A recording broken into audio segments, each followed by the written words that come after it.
Good morning, good afternoon, good night, wherever you are in this wonderful world. I'm Coy Wire, this is CNN 10, and we start by taking a trip to Japan today, where there are plans to release treated radioactive wastewater into the ocean in the coming days. You may remember 12 years ago, an undersea earthquake struck off the coast of Japan, triggering a tsunami with 30-foot waves with disastrous consequences. The quake was so strong, it moved Japan's main island by 8 feet.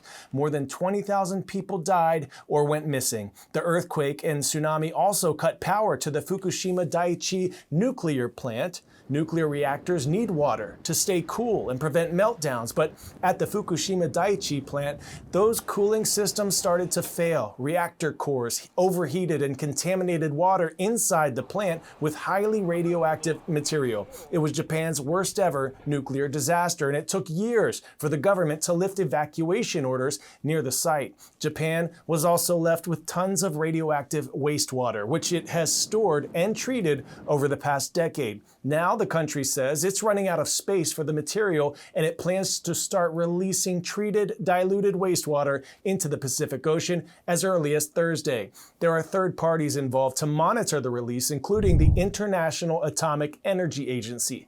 That's the United Nations nuclear watchdog, so to speak. But many remain uneasy and fear the contamination has already led some shoppers in parts of Asia to stock up on items like salt and seafood. Here's CNN international correspondent Anna Corin for more. A toxic blight on Japan's coastline, rising like a monument to the memory of nuclear disaster and bottling up its dangerous legacy. Just over 12 years ago, a 9.0 magnitude earthquake off Japan's coast triggered a tsunami. Power was cut at the Fukushima Daiichi nuclear plant. Its cooling systems stopped working, and the plant went into meltdown. Water was pumped in to reduce the temperature of the reactor cores, becoming radioactive. 1.3 million metric tons has been kept here ever since. It's been treated to remove and dilute the most dangerous elements. On Thursday, Japan will begin to release that water into the Pacific Ocean. The offshore discharge of ALPS-treated water is an issue that cannot be postponed in order to advance the decommissioning of the plant and the reconstruction of Fukushima. The International Atomic Energy Agency backs Japan's plan to slowly feed the water into the sea. But not all the dangerous elements can be removed. A level of the hydrogen isotope called radioactive tritium will remain in the water. Japan and the IAEA says it's safe in small amounts. Tritium is present there in a very, very low concentration, and it will be diluted even further to a point that it will be negligible. The concentration of tritium released is set to come under the World Health Organization's regulatory limit. But such assurances have not been enough to assuage the fears of many in Japan and around the region. I don't believe it at all. It's very dangerous. It contains very radioactive substances. It would become a serious problem once it's released into the ocean. We won't be able to eat fish anymore. Protests have been a constant since Japan announced its plan to release the water 2 years ago. Many worry about the potential for bioaccumulation of dangerous elements in the ecosystem, while neighbouring countries like China have accused Japan of treating the ocean as a dumping ground. But the disaster of 2011 left Japan with few options. This would not happen in a normal operation of a nuclear reactor. Here you had all this accumulation, and then you had to deal with it. You had to take a decision. Many difficult decisions will need to be made at Fukushima in the coming decades. Part of the reason to release the stored water is to free up space to safely decommission the plant.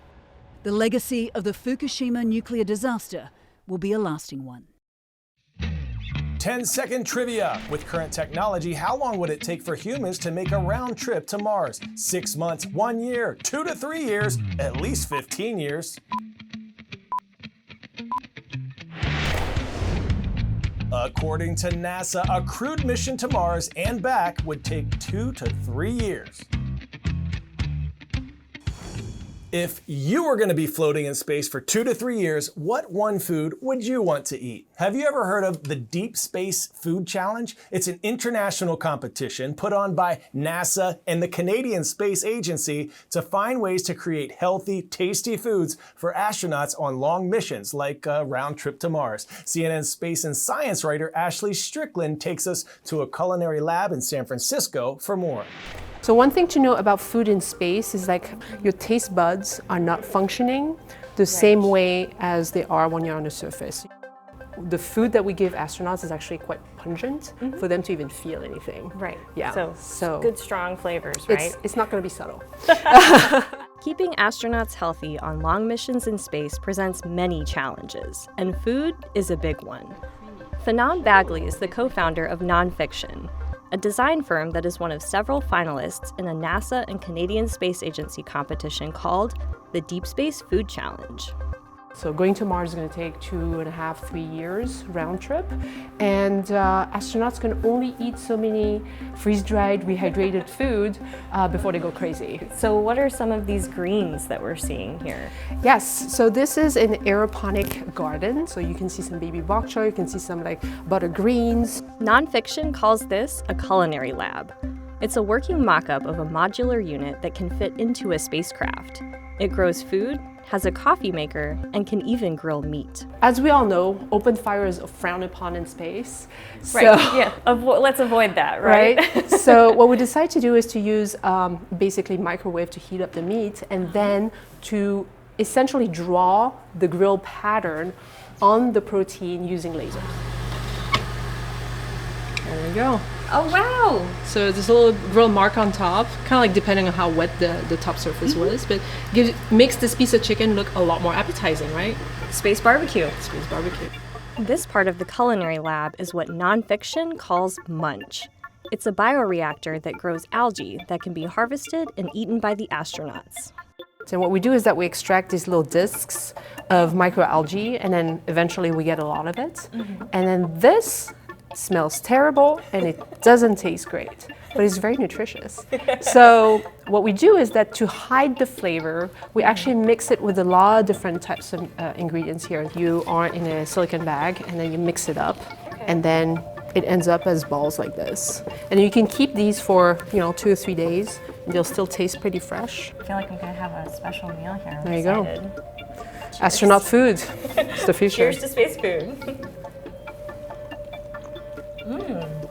It's not bad, right? Smells really good.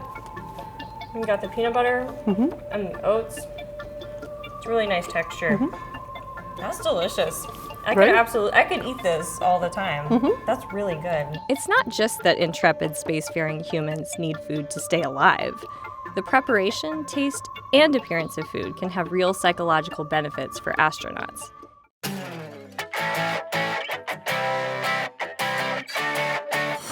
And for today's story, getting a 10 out of 10, a fur baby that created quite the brouhaha. Meet Chicken Cutlet, also known as Chicky. This golden retriever nearly nixed her owner's nuptials, a dream wedding in Italy, when she chewed up a passport just before the trip. Fortunately, the groom-to-be was able to get a last-minute appointment at a passport office with help from a senator and a congressman who heard about the couple's predicament.